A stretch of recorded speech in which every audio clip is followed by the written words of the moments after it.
My name is Monk Rowe, and we're in Toronto at the IAJE convention, and I'm very pleased to have Michael Abene with me today.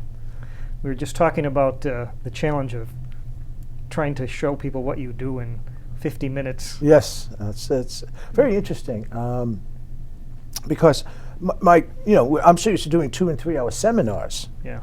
And the thing is, when you do 50 minutes, it's so, you talk about being confined, especially in the subject, in this instance of talking about writing for big band and symphony combined, which is a course that the late Manny Album and I initiated at Manhattan School of Music, and along with the help of Justin DeChochi, who's the head of the jazz department there.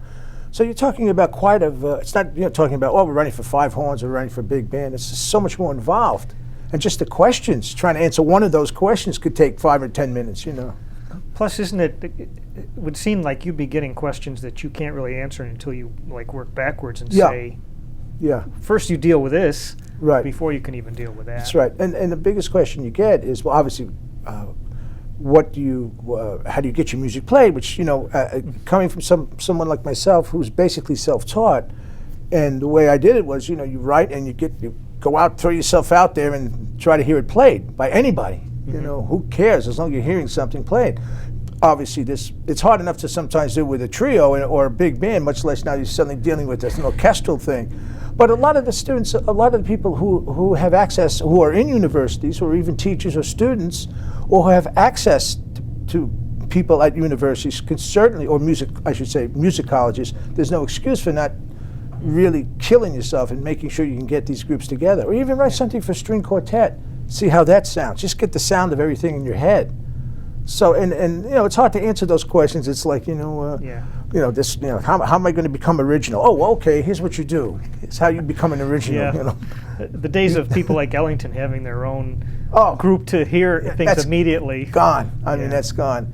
And the closest thing you have today, are the radio bands in Europe, mostly in Europe, and what you have in the United States, the closest thing to that is the armed service bands and orchestras, where you have people are hired for X amount of weeks a year, and you don't send in the sub, Right. And certainly not in the armed service bands, but even the radio bands, you have to have those people you send in for a sub, if you're on a vacation or something, they have to be approved.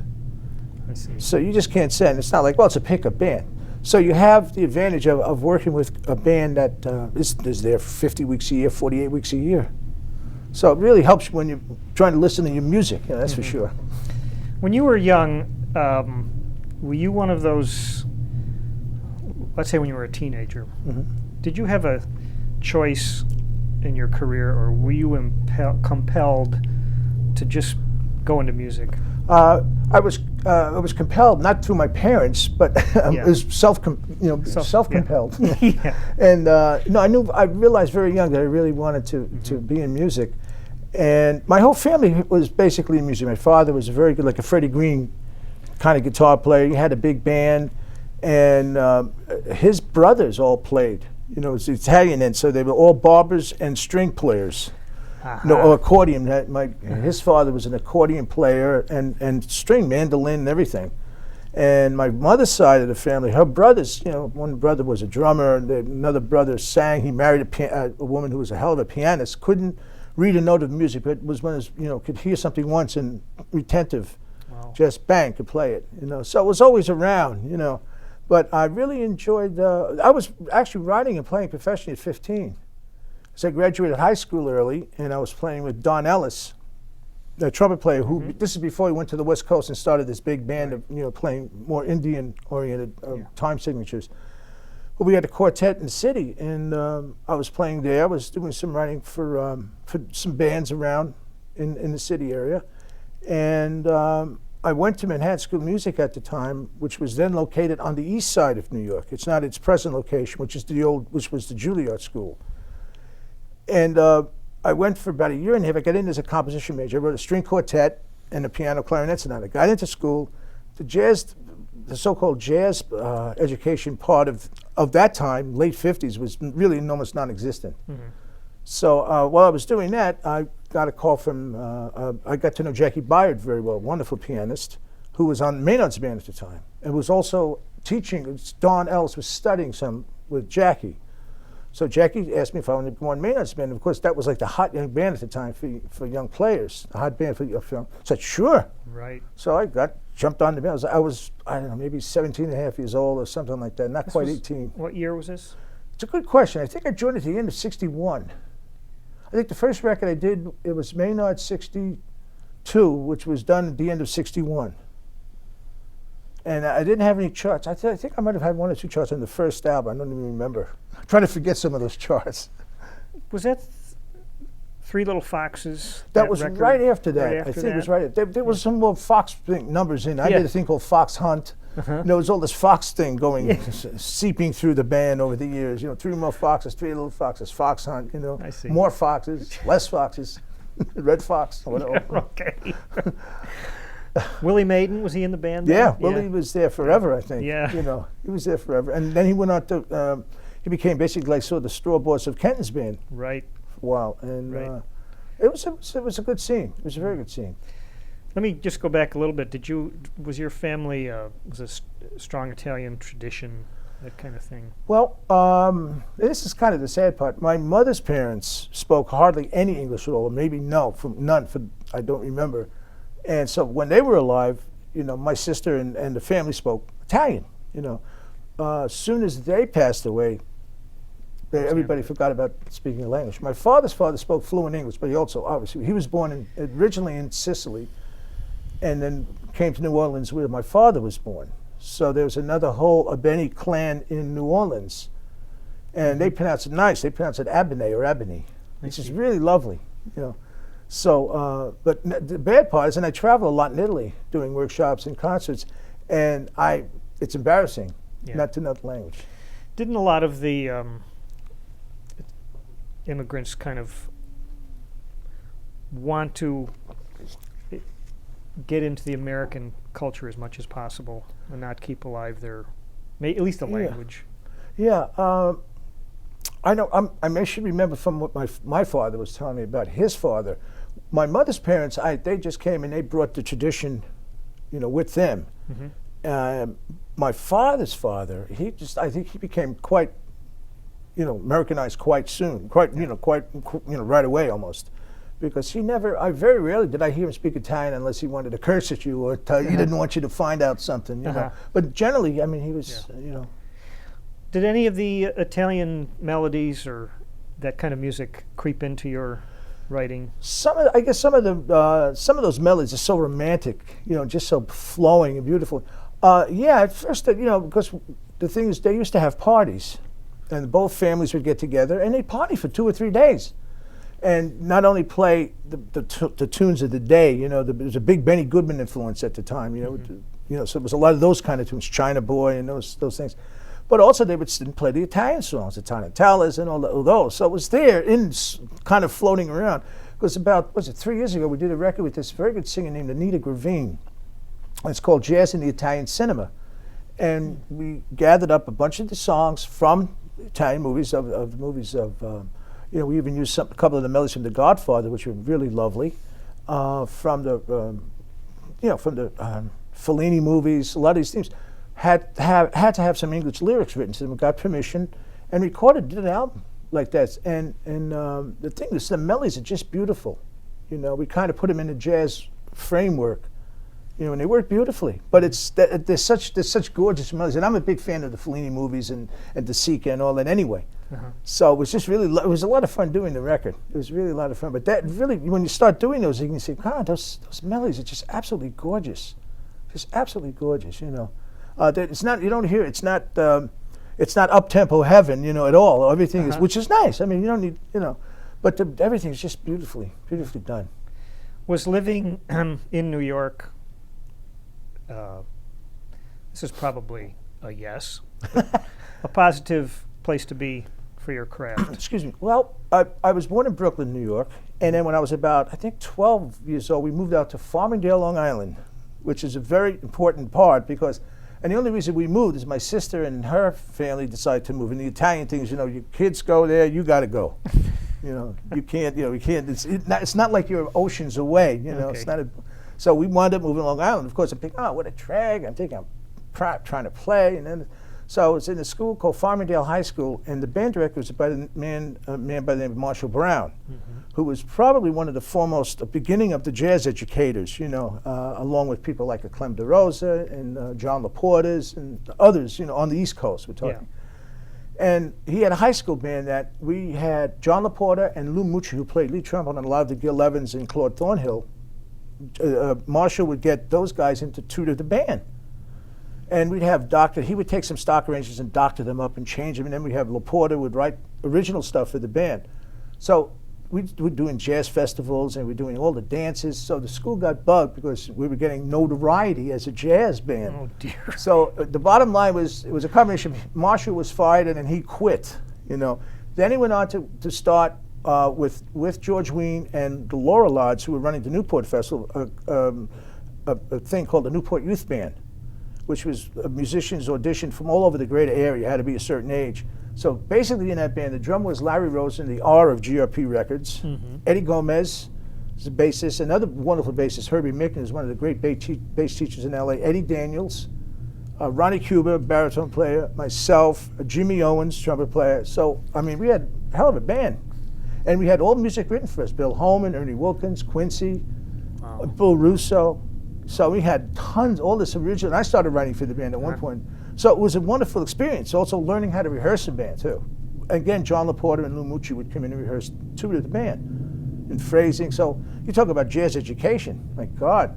So to this day, I feel I have, and Jimmy Owens, we've always discussed this about how to rehearse a band and how to deal with students. We feel we've had an advantage, kind of making it fun and, and Marshall was brilliant in the sense that he knew what he could do, but he knew who to hire to do it good, and this is how, Larry Rosen was the same at GRP. He realized he could do a certain thing, but he knew who to hire to make his company work. So, and that to me is the smarts. Did your parents like this direction? That's funny.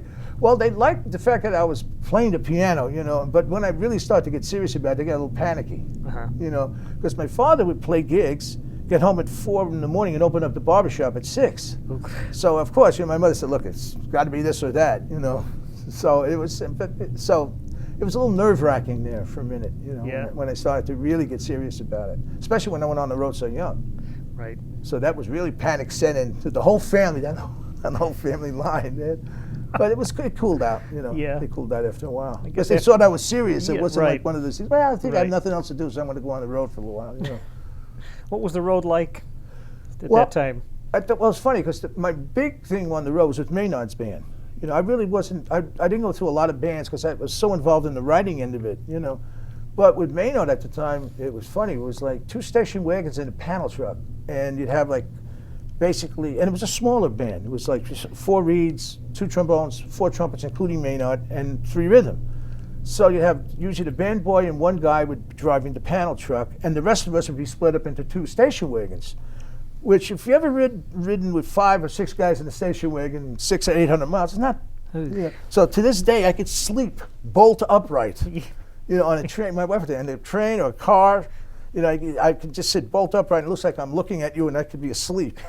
But it's, but the thing is, it was funny with Maynard because I was always never really happy with any of the records, first of all, and just the recording quality. It was only one record I thought the band really sounded good, a thing called the Blues Roar. And we had to enlarge the band at for that particular. It was Don Sebesky and I and Willie Maiden did the writing. But in the clubs, when we do clubs or concerts, it was wonderful because Maynard would just open up all the charts and we'd play like it was a small band. It would just, some tunes would go on 45 minutes, 50 minutes, and the rhythm sessions just used to be very loose. So we could have only captured that on record, I always felt, So, but generally it was a good experience in that Maynard was a very a good band leader, sometimes a little too lenient, but a great guy, really a great guy. I have no complaints about that. But it was a lot of good things happened. As a piano player, did you ever have to deal with lousy pianos? God, that's why I prefer writing. You just answered. You just solved the riddle of my life here. I see. No, but people say, "Don't you miss playing?" Yeah, I miss playing. But I really love writing, because the first reason being that you guys can play their own horns, and the drummer plays his drums, the bass player. But then you're stuck with some of these pianos that just hideous. And to this day, that's still kind of an occupational hazard for piano players too. But that's why. And the other thing is that sometimes you play and you play a great solo, right? So the next night you go back and nobody even has any idea about how well you might have played the night before. You know, I figure it's up in the air someplace. At least with writing, you write something good, bad, or indifferent. It's there to remind you if it's really good, and unfortunately if it's really bad too. Yeah. But you know, but I if it's do miss good, the it's going to playing. sound good every time. Yeah, hopefully. At least you know your intentions. It's going to be played. Let's put it that way. Yeah. How do you determine? Obviously, it would change over the years, but what you get paid for your writing? Well, that's funny. With Maynard's band, well, let me just go back a step for a second. When I was on the Newport Youth Band, we had, I think it was an octet or a nonette with Ronnie Cuber, Eddie Gomez, and guys. And I wrote this whole book. And when I got on Maynard's band, I rescored 4 or 5 of those things for the band. Green Dolphin Street, Whisper Not, Aerogen, some things that became good staple things for Maynard over the years. But with Maynard's band, you didn't get paid. You know, you wrote and you copied, and you didn't really care because you figured you had a band that was playing your music. Yeah. You got paid if it was recorded, and then the company pays something like $100 or something like that. So it wasn't a thrilling amount of money, but the fact is you were getting your music played all the time. So at that point in time, that's fine. Then you start realizing, you know, as you start working for other bands and other situations that, you know, there's a price. You try each arranger. From a musician's point of view, I believe, now my wife is good because she's really the manager of all this stuff. There's no such thing as an arranger scale. There is an orchestration scale, and there's 2 different things, okay? The arranger is the guy who sort of like if I give you a sheet and I give you lead lines and say, you know, here these, and I'll say French horns play here, trumpets play here, you kind of, the orchestra then takes that and kind of fills in the missing. Sure. To me, it's always been one thing, but because a lot of movie writers, a lot of guys will, you know, don't do their own orchestrating set. They write the skeleton. The skeleton of it all, and then you get to the orchestrator, and some of these orchestrators you never heard of, who are not only fabulous, but that's also a very lucrative. The only bad part for me it would be it's like being buried under something else, you know. So I've kind of I was never inclined to do that end of it. Over the years, you establish a price for yourself, basically, and there's no. A lot of times with an arranger starting out, he says, well, how should I charge? I said, well, you know what you do? Go to your local, if you're in New York, go to local 802, get to what the orchestrator scale is. Figure out at scale what it is. So at least when you bargain with somebody, you have some idea. You don't just don't pull a number out of the hat. Because the guy will say, well, how'd you come to that price? And you'll say, oops.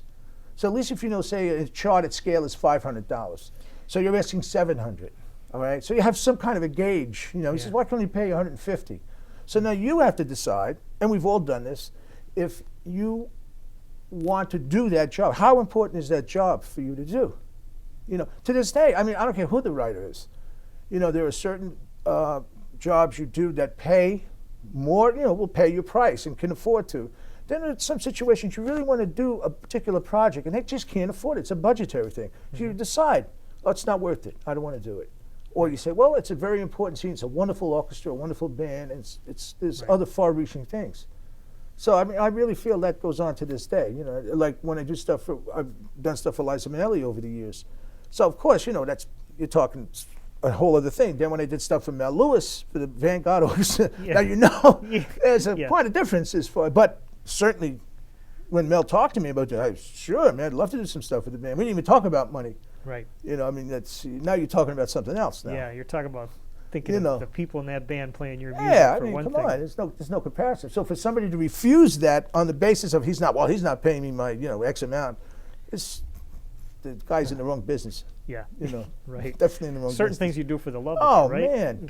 To this day, I mean, there's certain orchestras I love writing for that I would do, even though I know they can't always afford to pay my price. But figure, my God. But it opens up other doors, too. It all depends on how, especially now I'm getting a lot of composing commissions, many composing commissions. Not only for band, but for orchestral, you know, the combination of big bands. Now that's important. You're getting your music out there and you're getting into another trend. Yeah. Now a lot of these bands, like the Symphony in Slovenia, believe it or not, I was over there last year with the radio band, which was very good. Now I'm being commissioned by the symphony to write a piece for the Slovenian Symphony and the big band. So like being over there for one thing, letting them be aware of I was doing this other stuff. Now, the same thing in Aarhus, Denmark is happening. Wow. So I mean, there's a lot of things that you can't. I can't remember the saying, but there's, you want to just look at. You don't look at the moment. You got to look at where this thing is going. Where this project is going. It's an ego. It's an ego trip too. You say, wow, you're going to have all these guys playing my music and this audience listening to it, and it opens other doors for you. Is it easier for you to write when you have less choices to make instrumentation-wise, or when you have this huge possibility of a big band and an orchestra? It's a very good question.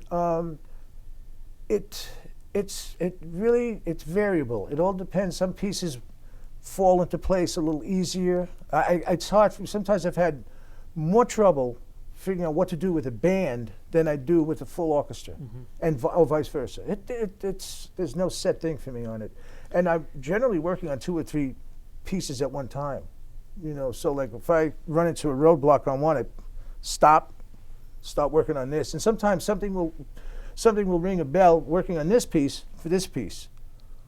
And I get nervous when only working on one piece at a time. Oh, really? Yeah, and I like working, and sometimes I did this one thing for 7 trombones for the Metropole Orchestra in the Netherlands. Wonderful orchestra. It was for a big trombone festival 2 years ago. And 7 trombones plus the full orchestra, which is about 70 musicians. So it was kind of a difficult piece. Each trombone player gave me the original, and I had to wrote about an hour's piece of music, locking all these things together. So I'm like sitting on, I know I have a deadline, so I work better as the deadline gets closer. Because if I had a year to write something, I would be, I read a note.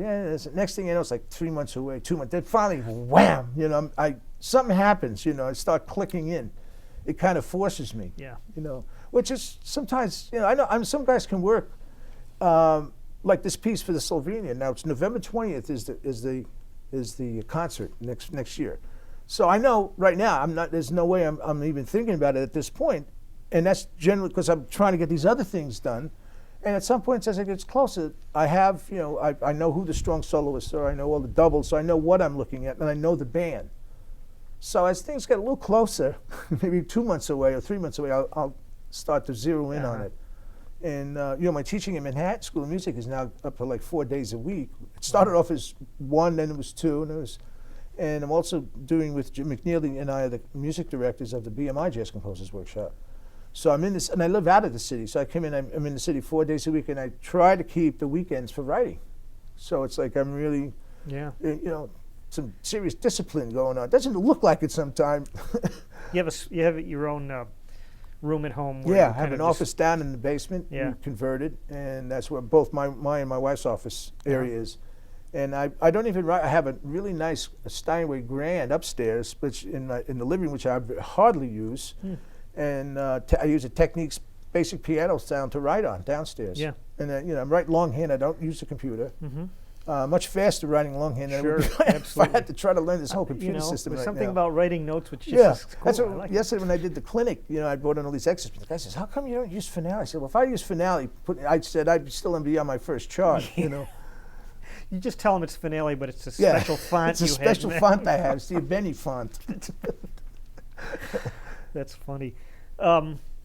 When you get, let's suppose you get a commission to write for, let's say, a big band, and there's no guidance, there's no stipulations.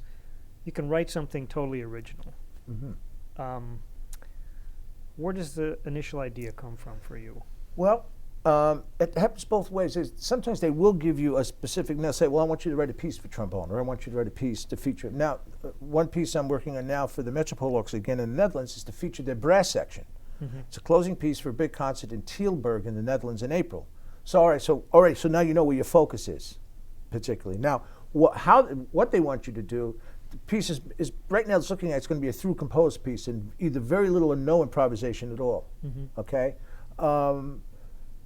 Sometimes, generally, when I'm working on a piece, it'll start off with rhythms in my head, or if I think of rhythms. And I was telling the classes yesterday, I might be sitting around on the train or at home or something at the piano and just write some rhythm slashes down, just rhythms, you know. And then maybe at some point try to get some kind of melodic line to go with those rhythms. And not necessarily, it might not be scale, it might be, you know, boom, you know, it might be maybe a Rowe, maybe some kind of a different, it's not a quote melodic approach in a sense. It might not always be. It may not be in the melody as you think of, you know, well, it's a melody, you know. Like a piece I did for Dave Taylor, bass trombonist for Symphony and Big Band. It's based on 2 12-tone rows. And out of that, you know, the orchestra plays one, it's a whole thing, but there's no melody per se, you know, that you're going to sing along with. So I'll start off with rhythm ideas, add a melodic idea to it, and maybe harmonic structure if it calls for one. You know, so it's kind of the rhythm comes first for me. And even if it's an existing piece, you know, I mean, no matter what it is, I kind of think of a rhythm, even if it's about, kind of think of a rhythmic thing and then fit a melodic line to some of those rhythmic ideas. Sometimes I do have a specific harmonic structure to start off with, but that's not as often as I have. It's usually the reverse for me. Yeah. Rhythm first. And I just start, basically, you know, again, it's like I'd be walking in the street or sitting on the train or you know, having dinner or something, and some kind of a thing will just start happening, you know, start clicking. I mean, it's not a Hollywood movie, man. It really does happen to me this way. Yeah. Something like all of a sudden the strings and the band starts playing in the background. Okay, so how do you remember this if you're on the train? Okay, I mean, if I can, I'll scribble something down. Yeah. Or I'll go home, as soon as I get home, go to the piano right away, and I'll work on, you know, scratch sheets, you know, like, you know. Yeah. And I don't always finish a piece from beginning to end. I'll do X amount, and then I'll actually get the score paper and start scoring that section. And while I'm writing that section, I'm thinking of development. Things in my head start development ideas start going down. So I'm doing this, and all of a sudden I'm hearing something over here. So I'll scribble that down, and there's still a gaping hole here yet, though. So then and a lot of times I work on 2 and 3 ideas for a section. I never accept the first. Sometimes I'll go back to the first idea. But I always try to have an alternate sometimes 2 or 3 alternate plans of attack. And I don't think I'm a fast writer. I guess I'm fast by some people's thoughts, you know. But I mean, I've had to, when I was doing commercials, you'd have to write overnight, which I hate doing. Right. You know, when you're doing the world of commercials, that's a whole other. Let me not get into it, folks. But well, we have to talk about that a little bit. But you know, and Manny Album told me a story about the pressure he was under to do the West Side Story record. Like, it was unbelievable. Yeah. You've probably had circumstances like that. A lot.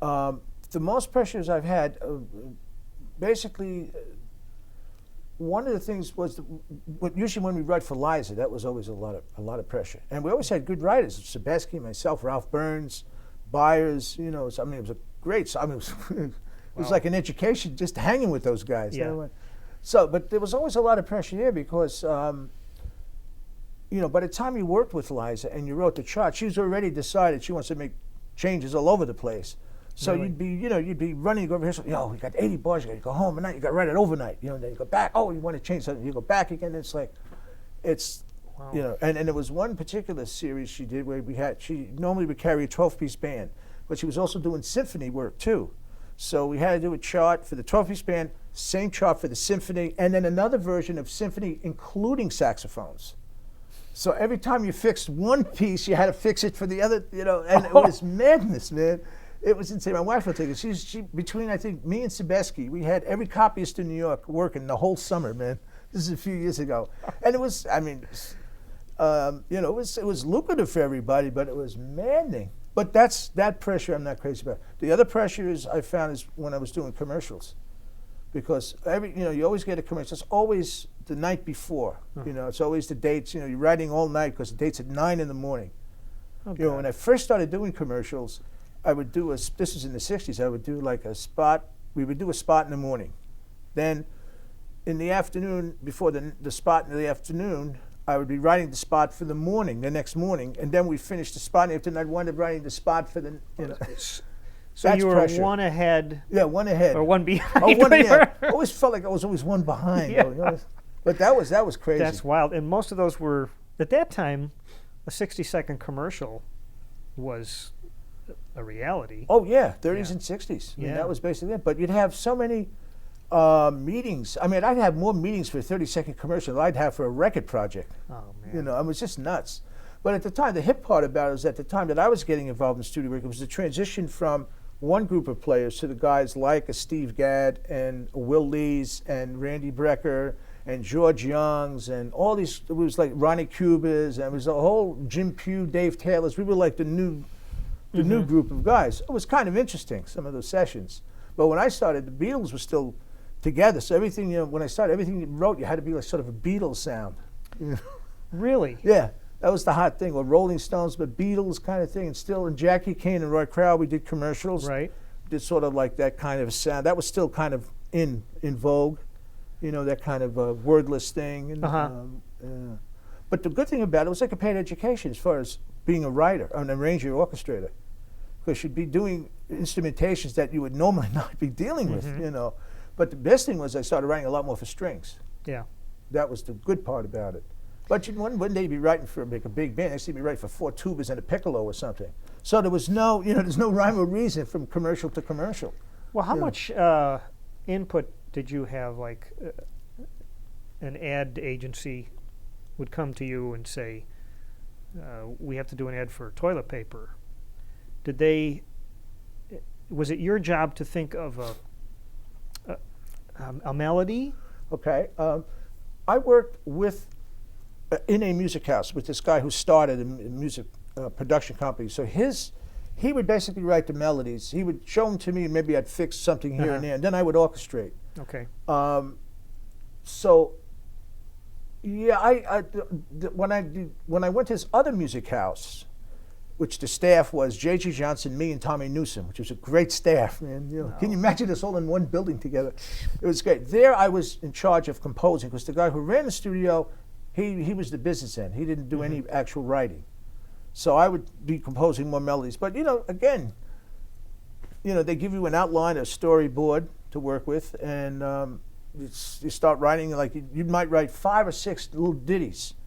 Go into the studio and just record some demos for them to listen to. And they'll say, well, I like this one. Okay. You know. And you might have a singer there to just, right. if it was going to be sung. Right. You'd hire a singer come in, one of the studio singers come in and do the demo. Just maybe piano and voice, that's all. In those days you could just do a piano voice demo. Yeah.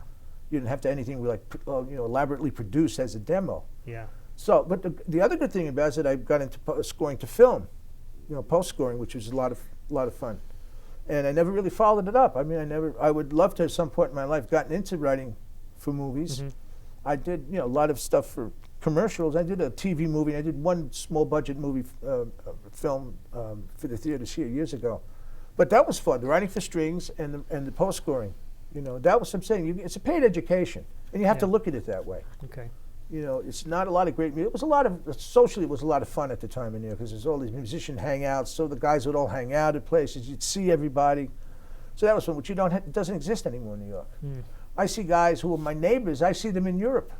Yeah. You know, Conrad Herrick, a trombone player, lives 10 minutes from me, I never see him. Schofield lives right near me, never see him. You know, Louis Soloff lives right near, never see him. Marvin Stam lives 2 minutes from me, never see him. You know, you go to Europe, you see the cats. So you go to LA and somebody's playing out there, and you say, hey, what's that?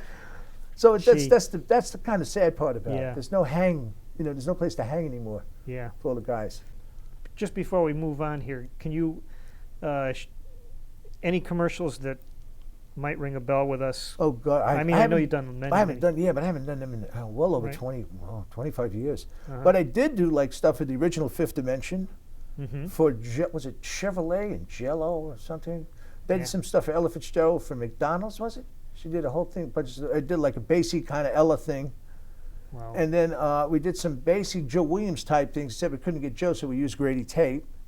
Oh, no. Who was a hell of a singer. Yeah. A hell of a singer. Yeah. And I did, I did a bunch of stuff for Michelob Beer. For Vic Damone was the singer on some of those. And, in fact, some of my arranging students, I said, just as a matter of course, in my garage, I have boxes of reel-to-reels, which you don't even see anymore. My stuff is still on. That's how long ago it is. So I've said, as a matter of educational purposes, I'm going to go out there, pick some of these things, and get a reel-to-reel player from school. I hope that they must have what you had at Manhattan School of Music, and play some of these things, just from an orchestration standpoint, to let them hear. That we always try to make the things as musical as possible. Of course. You know, you're working in a lot of different genres too. So, but that was it. It was fun doing that stuff because plus, like we do these things with the Ella Basie thing. We'd have like Frank West, Frank Foster. You'd have like Joe Newman, Snooky Young. You know, so we no fools in that band. You know, Steve Gadd, Grady. We played drums. You know, we'd have all the great players. So that was the fun part. You know, that was the fun part. Right. But I should dust some of these things off and get the cobwebs. Sometimes they still, they have this retro channel or something, and they show some of the older commercials. Well, in New York, there's a station called TV Land, I believe. Yeah, that's what I'm thinking of. And every once in a while, you see these commercials from 20 and 30 and 40 years ago, and it's funny, man. You know, the film is so grainy and right. You've done a lot of accompanying of vocalists. Is there a special knack that you have to have for that? Yeah, steel fortitude for one. Uh-huh. I've sort of gotten away from a lot of it. I think playing for a singer is kind of interesting for a pianist or an arranger, but especially for pianists because I've learned a lot of tunes over the years and in any key. Mm-hmm. You know, so for pianists, if nothing else, just knowing the repertoire of the great American songs, plus being able to play in a lot of keys, and so it was fun. Obviously, with some singers I like playing for and dealing with more than others. But I learned a lot, and also in writing. I like writing for singers. I haven't done so much of that in a while. I did a record for Nina Freeland about 3 years ago called Maiden Voyage for Concord. We used different small groups, and but generally, this wonderful singer Jennifer Holliday, who did the original Dreamgirls cast, who's a wonderful singer. We just did some symphony stuff for her for a concert in New York. But generally, I've kind of shied away from that end of it. But I suggest to piano players, and because a lot of the young piano players, you say a standard, they think it's a 1970s tune by Wayne Shorter. That to them is a standard. You know, they say, no, you don't understand. You know, that is a standard in a form, but I'm talking about Gershwin, Harold Owen. And because when I've been doing very little of that kind of stuff. You know, I've been doing much more, through composed stuff. But I still have fun doing that with the right people. You're playing with a singer friend of mine just did an album of dedication to oh God, is that awful? A wonderful singer too. She did Loch Lomond. Isn't that awful? I told blank. And we had all the guys who were on the date all played with Maxine Sullivan. Oh, okay. Oh God, excuse me. And it was kind of fun. I hadn't done that kind of music in years, but I got guys who had played with her even. I did some gigs with her years ago. Warren Vacher, Michael Hashim on saxophone, James Trill, a guitarist, Chip Jackson on bass, and Dennis McCrell, who was here with the Dizzy Band. And it was just kind of a fun thing. But when you get the right players playing that kind of music, it's fun, But it's like I haven't really just done that kind of a thing. But I enjoyed writing charts for singers. Right now I'm working on a project with Joe Lovano's wife, Judy Silvano, who's a very good singer. But Judy's always been involved with more free kind of singing and original music. This is an album of standards. Although we're taking the standards very left of center. It's not, it's like left of center. So. Yeah. But, it's not going to be like a lead sheet and we're going to count off and just, play. Right. And we've had one rehearsal with some of the guys. Right now, Rufus Reed, Billy Hart, Ingrid Jensen's doing it, Dick Oates on saxophone. Neat. So we're looking to record in May. But we're taking things really kind of, using her voice as an instrument also, besides the lyric end of it. I used to love playing for a singer by the name of Sylvia Sims. No chops at all, but swing and great ballads. I love playing ballads for singers more than anything. And I'm not, and also when piano players, a lot of piano players, when they play for singers, I feel they play too much. A lot of this, a lot of single note, and I just rather play a chord and let it hang. Even when the singer is not singing, just like this, hit a little splank in there, rather than fill up a lot of things. And the other thing I've done vocal workshops in Europe, believe it or not as a vocal coach, but I certainly can teach phrasing. And the main thing I find in most singers, they don't know how to choose keys. And they'll pick a key because the pianist plays better in that key, kind of a thing, you know. And I'll say, well, look, let's try this a half a step lower, half a step higher. And I say, wow, it feels much better. Wow, they must be so appreciative do of it in that. B, not B flat. Well, I can't. The piano player can't play in B. Well, he's going to have to learn or get somebody who can, basically. Yeah. Because I said, you're up there. Right. You know, because you hear these singers straining, and you say, well, so that, believe it or not, is a tremendous. It's a thing that nobody really thinks about. You know, a lot of singers, they say, well, this key is fine. And so when I do these vocal workshops, that's the first thing I do is, what key do it? Okay, let's try this key, let's try that key. And her accompanist, sometimes I'll do them with her, their accompanist, say, okay, you played in this key, I can't. Here's what, you know, so it's amazing. It's amazing. So, I mean, I deal with, when I do a vocal workshop, I deal with it on that level. That's good for both of them. Oh, it's you great. know, it makes the piano player work harder. You got to make it. I show, like I tell my ranging class, even, you know, in the class yesterday, I said, you don't show no mercy, you know. I mean, you're there, you're putting your stuff out there on the line. Like even as a writer, you don't write down. You never write down. You know, you just write. And it's the orchestra or band's job. You know, my music is difficult to play, but a friend of mine, Jerry Dodgen, who's a wonderful saxophonist, and also has one of the greatest attitudes in the world, and is also a wonderful writer. He writes like one chart a year, but it's a good one. You know, it's a good one. But he said, you know, your music is difficult, and there's some music that's difficult to play, and then when you learn it, it's great. It works. It lays great. But he said there's some music that's difficult to play after you learn it. You say, well, why? So he says, fortunately, you fall in the category that you know when you learn it, it's fun to play, but it's hard. It's hard music. You know. Tell me about working with Joe Williams. I just did a couple of things with him. In fact, it was at this club Buddy Rich had in New York called Buddy's Place, and I did a couple of things with Joe. I would like to have done more. We just couldn't connect with schedules. It was just impossible. But we did one of the records I produced for GRP was a thing called Happy Anniversary Charlie Brown. Sure, I have that. Yeah. So Joe did Joe this Cool, one too, didn't he? Did I forget what it did, Little Birdie or something like that. It was it Little Birdie? I can't even remember. Yeah, you're right. So the day we were going to do it, Joe was sick, so he wasn't there in the studio. So it was Greg Fillinganes, who's a wonderful synth keyboard player. I forget who else was playing. Al Aarons from Basie's band playing trumpet. I was playing another keyboard. I forget who the rest of the rhythm section was. So, and we had these I wrote a chart like like horns, saxophone sounds, and everything.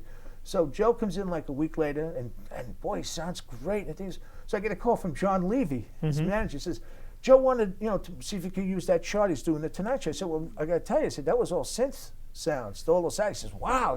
He says, could you write a chart for Joe? I said, well, yeah, it's easy. The chart's there. Well, I mean, the chart's all written on scratch paper. We just used. So I went around and wrote this chart, and it sounded exactly the same. Cool.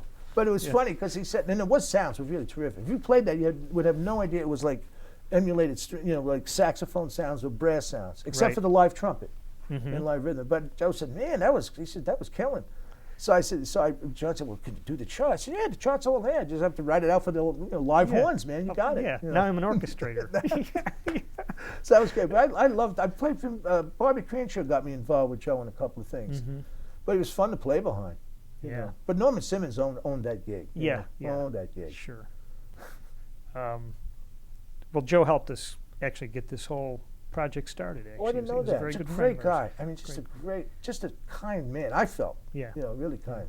What's your feeling of? You mentioned this tune that had all the synthesizers on it. What's your feeling about the electronic and the technology of today? I think when used in the right place, I think it's terrifically enhancing. It can be really enhancing. When it first started happening, especially in the studio end of things, it really hurt the horn players more than anything else at first in the studio. So you got guys in the studio making $150,000 a year. As Simon was suddenly making $75,000, which in general, as a musician, still is not a bad amount of money. But when you're making $150,000 for 20 years, so it really hurt. And what happened was a lot of these agency people say, oh, gee, you can get a guy in a room like this or in that bathroom and write a piece of music on a synthesizer that sounds like 800 musicians. But then after a while, they realized, well, there's not really a lot of musical content going down here. There's a lot of sound, but not a lot of musical content. So as in anything else, the deadwood was kind of weeded out over the years from, who really could do this. Guys like Rob Mounsey, who was an excellent musician, guy like Greg Fillinganes, who we just mentioned. They're guys who are really good players, good musicians in the first place. And when they do stuff like that, I love it. I mean, you get guys who have a real good musical attitude. Rob Mounsey did a wonderful record with Eddie Daniels for GRP. And I can't think of the name of it now off the top of my head, where it was all synth-oriented. And Eddie played clarinet, and I can't think of the name of it now. But it's a hell of a record. Underwood or something like that. Something That's like it. that. Yeah, that's it. Yeah. But I mean, I love doing it. I mean, I don't foresee using it. You know, I'm trying to do this 11-piece band for like feels like an eternity. You know, I'm doing all the stuff for this orchestra and that orchestra. My wife has been bugging me now. I've been wanting to put this 11-piece band together. So I got like 2 charts written in 3 years. Not a great start. And it's been funny with me because I have gigs offered to me, and I have guys like Randy Brecker wants to do with Dave Taylor, a bunch of Danny Gottlieb on drums. It's like usually you get a book of music and then you're looking for gigs and guys. I got guys and gigs but no music. So this is like I'm thinking, oh, come on. Yeah. The time. And you have a Grammy. Yeah, nominated a number of times. I mean, it's fun to be nominated because somebody says, "Well, aren't you upset you didn't win?" I said, "Look, if you go through the initial thing, you see there's like 95 names in an arranging category and 150 names, and you get down to the final 5." I said, "That's not bad. Yeah, that's not bad." That's so nice. I have all these plaques all over my house. You know, so right. Nice plaques. You know, yeah. I was at the hole in the wall or something. Yeah.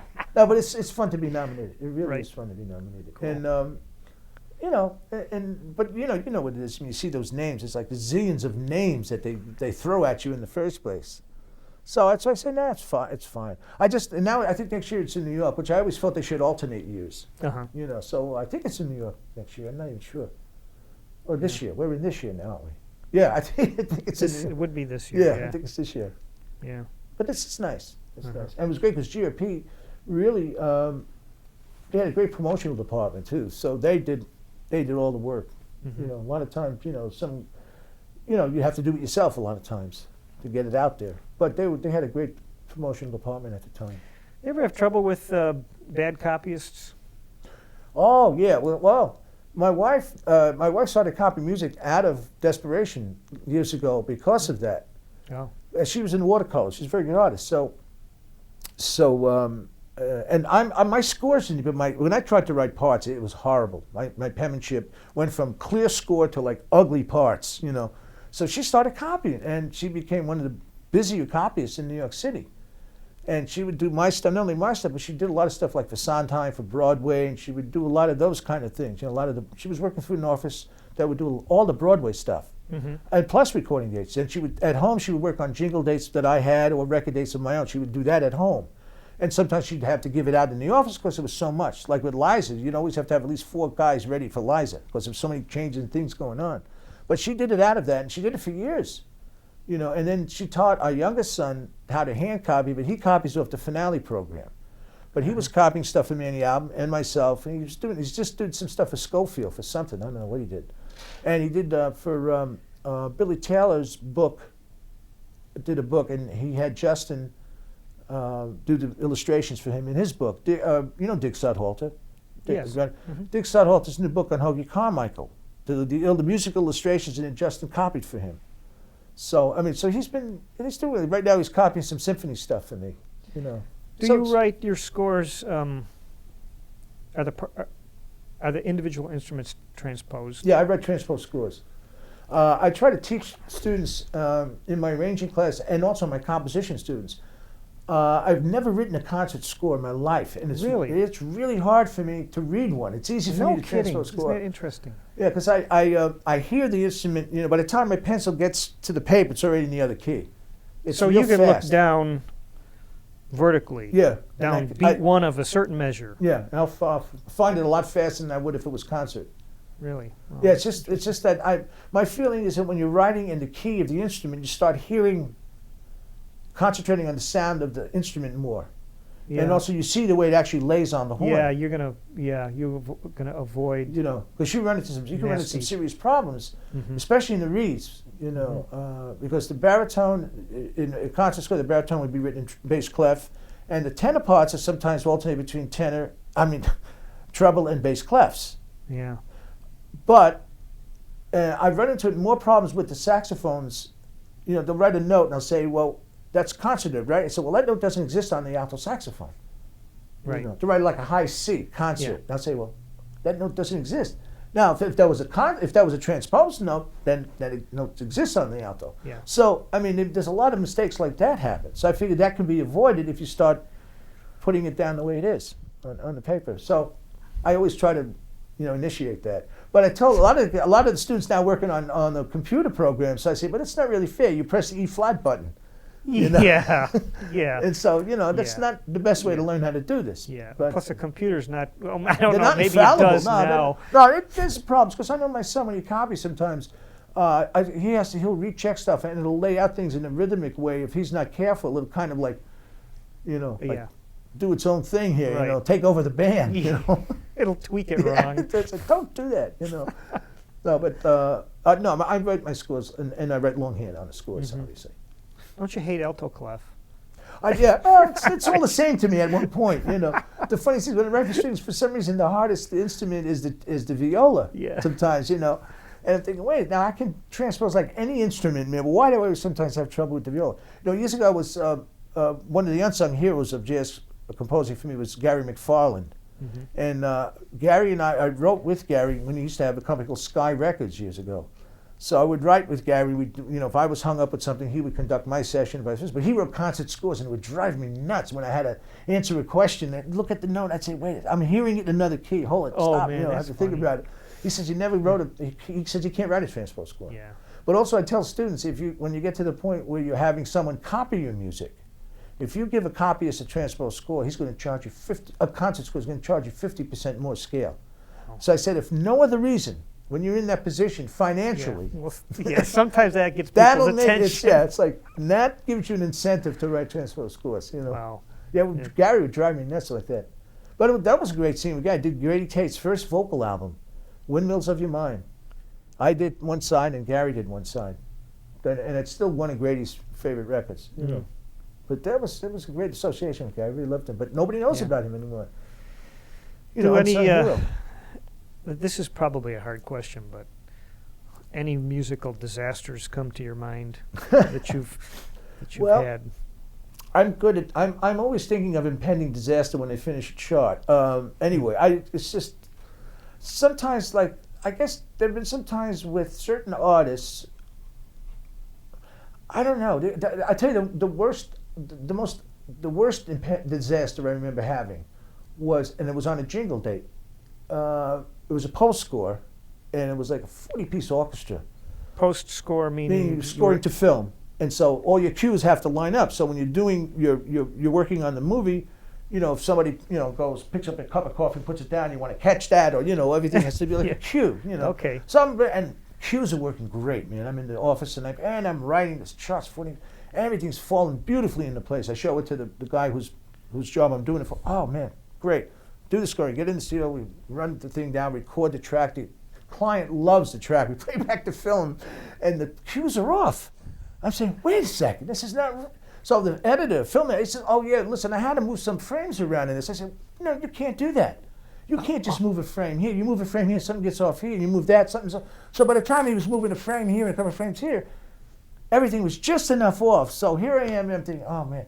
So everybody had to sit there, had to look at the film again, move things over, okay, now to change. Here's 40 musicians sitting in the studio. All right, this is going to have to be like a 3/4 bar. Now this is going to have to be a 7/4 bar, and this we're going to, So that, for me, was one of the biggest disasters. That's really a drag. I can't tell you. It's not like you're just changing a chart. That's hard enough. I always go in when I go in with a piece of music. To this day, first of all, I'm panic stricken until I hear it for the first time. Because there's always things, like somebody says, how's the chart? It looks great on paper. So you go in, you say, and Manny, I remember Manny album, we were doing something at school at Manhattan, and he heard something, he had written something on a commission and rehearsing with the Manhattan School Music Big Band. So he turned to me and says, that part didn't sound as strong as I thought it was. I'm going to have to fix that. I'm thinking, gee, he's a guy that's, is not hesitant to say, this ain't working, this guy's been writing since Dirt was born, And here he's more than happy to say, hey, it's not. And I said, that's great. That's the way I think all arrangers should feel about it. Because I always go in and I'm saying, well, if this ain't working, I'm going to fix it. I'll be the first one to fix it, But I'm always panic stricken before I hear a chart for the first time. And the thing that's hard when you do a lot of stuff for some of the European bands is that you may not always be there when they're rehearsing your chart. Yeah. That's even worse. I feel even worse, it's so hard for me. I guess it's a form of control too. But you want to be there to hear the thing. God, how's everything working? They send you, everything's great. Sometimes the copyist will send you an email ahead and say, well, just checking notes out. That's okay. Because I'll always try to scan my scores. Because sometimes the copyist will pick up maybe a score mistake too. Even my son has picked up score mistakes. So, because when you're writing thousands of notes on something, something might be off center. It's hard. So, and a lot of times when we would do recording dates, like when we did the GRP stuff for the big band, my wife would hire a proofreader, because one of the things that you want to do is not proofread your own stuff, because you might miss something. Sure. So we would hire proofreaders, to do that. And obviously in the budget, we'd have it built into the budget, Yeah. It's almost the same with text, yeah. with writing. Yeah, because I've seen hard to proof in your books, own one of the books I got for Christmas, there was a couple of misspellings. Mm-hmm. Nothing major, but still, this is like a major, like Sherman's Book Company or whatever, Yeah. a major company. So maybe it wasn't Sherman's. I don't want to get sued here. Right. Okay. But I to this day, I'm panic stricken about. Even now, the stuff I'm working on, I'm like really panicky about how it's, where I'm going to go with it next, how it's going to finish up, and then I know one of these things I might not be able to hear the stuff because it's going over to Europe and they're copying it there. So then, not only am I worried about how it's going to sound, am I going to worry about how the copying is going to be over there? Are they going to make copying mistakes? It's like, it's really, that's the way I feel, but I don't know if everybody feels that way. But it certainly keeps you alert, I'll tell you that. Do the musical, quote, rules play a role in your writing? Well, first of all, I'm not really sure what the rules are, in a sense. Yeah. I know what you mean, You know what I mean. certain things. But I think everybody should know some kind of basic rules and then set out to break them. Mm-hmm. Because if I've had like a seminar at my house with some good professional writers, and the point is they learned the rules, but they never learned how to break them. So my purpose at that point was say, well, how do we break these rules? How do we do this? And what can you tell us to get away from these things? Because you can write something very correct and it'll sound boring as hell. Uh-huh. And then you could write all kinds of just, kind of stuff that really, you're breaking every rule in the world and it sounds great. Look at Gil Evans or Duke or any of those guys, Yeah.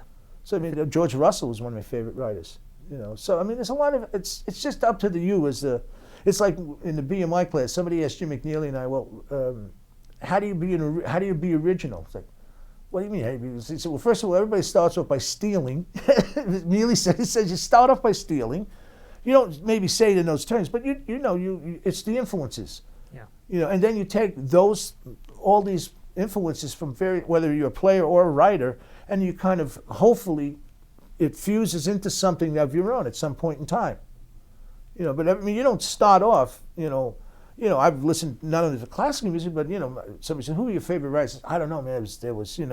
There's Benny Carter, there's Edgar Sampson, there's Jimmy Mundy, there's Fletcher Henry. Start there and keep going. There's the George Russells. This goes endless. So, but my favorite writers might be Ellington Strayhorn, Gil Evans, and George Russell. But there's so many things before this. Bill Hall. Everybody draws from other things. Gil Evans drew from a lot of people. Duke drew from other people. But he fused. It's a matter of shaping something into something, hopefully. And it doesn't happen right away. Obviously, there's no say, well, it's like I'm 32 years old or I'm 19 years old and I'm not an original, so I'm leaving town, But, you try to do everything that, but when people says a question like that, it's like, well, but it was funny when McNeely said you start by stealing, which is basically what you're doing in a way, and then you hopefully steal enough and maybe fuse this into something of your own, hopefully. You ever have trouble thinking of titles? That's a great question. Yeah, I have a major problem sometimes thinking of titles. Sometimes I'll be sitting there, now like I have a list of some titles I'm trying to think to call this brass piece, and I'm still thinking, oh man, I'll finish the chart and I won't have a title. That's my biggest worry, I'll say, oh man, I cannot think of titles. I'm the worst at thinking of titles. Well, sometimes it'll put a spin on it that you don't really want. I know. Sometimes I'll write like a facetious kind of title, but then I say, wait a second, I don't know, maybe they're going to think it's a joke. Because I had like a title for this piece now, because it's the brass section, I had certain titles, and I'm thinking, I don't want to make it sound like it's a funny tune or something, a funny piece. So I got all these, but it's the most worrisome thing to me. Yeah. I'm worried enough about the piece itself, but then I got to say, oh my God, I got to hire somebody just to come up with titles, you know. Hire a title guy, you know. Maybe you just do the opus thing. You know? Yeah, just opus number 1. Who was Anthony Braxton? You know, his songs, he'd be like, this is song 106D. That's great. You ever seen his? Yeah. Or he had schematics. Oh, you're You kidding. know? Oh my God, really? On his albums, he would have like these weird schematics. That's great. And that was the title. That's not a bad idea. I got to think of that because I'm sitting there going nuts, man. You know, like these titles. One is called "To Think Two Thoughts" as a piece for a symphony, and then the piece for Dave Taylor I finally come up with because he went through. It's a very kind of out piece, but it was a middle section one, kind of a New Orleans-ish kind of thing, but it's a New Orleans thing. It's like an atonal New Orleans blues. So I called it Heritage, New, Old, and Then Some because I figured here's the one part of the heritage part. So, but just the you know, so but it takes me a while, man. I tell you, I'm the worst at titles. I'm sorry about that one. No, it's true. You don't want to make it an inside joke. Yeah, if it gets too inside, then some people get it, some people won't. I know. That's the thing. You don't want that. You don't want to do that. And music, you know, it's funny. Music doesn't always have to mean something. Yeah. Yeah. Also, you know, some people have a tendency to make their titles so ultra serious too. And a lot of another thing. I just need to bring this up too because I have a tendency when I work with students or even professional levels band. To me, the music is very serious, but at the same level, it's fun. So I will not. I mean, I try to make it fun for them, and you know, it kind of so it's equal to me. Like some people, if the guy's been making it fun, and it can't be too good. The music, you know, some people have that. Well, if they feel, well, he's having too much of a good time, therefore his music can't be that serious. You know, which is absurd. You know, because from being a sideman, knowing that how you want to be treated, you know, you want to be spoken down to, you want to be insulted. You know. So when I work with orchestras, I mean, I have a lot of fun with them. I mean, I'll tell jokes. I'll make funny remarks, not only about certain things about the guys that I like, but also about myself, you know, and they love that, you know, because it's not like I'm always making fun of you, but you make fun of me. Yeah. You know, it's like if I give it to you, you can certainly give it back to me. But we're still talking like, you know, we're not talking hitting you under the belt or anything like that, but just having fun with the guys. Right. And I really feel it helps them play the music better too. Because it takes the mind off a little bit of how difficult a piece of music is. You know, if you come to really ultra serious, and now, gentlemen, this is a very serious piece of music, and I expect you to be serious about it. Come on. Right. You know, to me, you don't need to do that. Right. Music should be fun, no matter how serious it is. So, I mean, I always like to try to convey that, and working with students too, especially with students. But even, like I said, the professional, it's like that. You come in and they respect your music. So now you got to have them respect you. Because if you're conducting an orchestra or band, they're not going to respond to you, believe me. As a conductor, as a personality, they might like playing music, and some of these bands might say, "Well, I like his music, but he's a real drag. I'd rather not have him back." You know. So I mean, I'm not saying this, you know, but there are a lot of, and I agree with that. You know, I agree with that. It's a shame because there's some guys who write some great music, and some guys who write not so great music, but they're just, you know, they're fun to be. They make the music fun. Right. I like the music to be fun, but it's serious to me. It's really serious, you know. Right. I ain't laughing when I'm writing. Or I'm giggling, I'm chuckling, but I'm not, no hysteria yet. The only hysteria is the panic waiting to hear the music, you know. Well, it's been serious fun talking with you today, I want to tell you. It's been really a great conversation, and I appreciate it. And I hope you don't get too panicked with your upcoming projects. I'm panicking already. Okay. Well, thanks for your time today. Thank you, Mom. Thank you very much, really. Thank you. Thanks.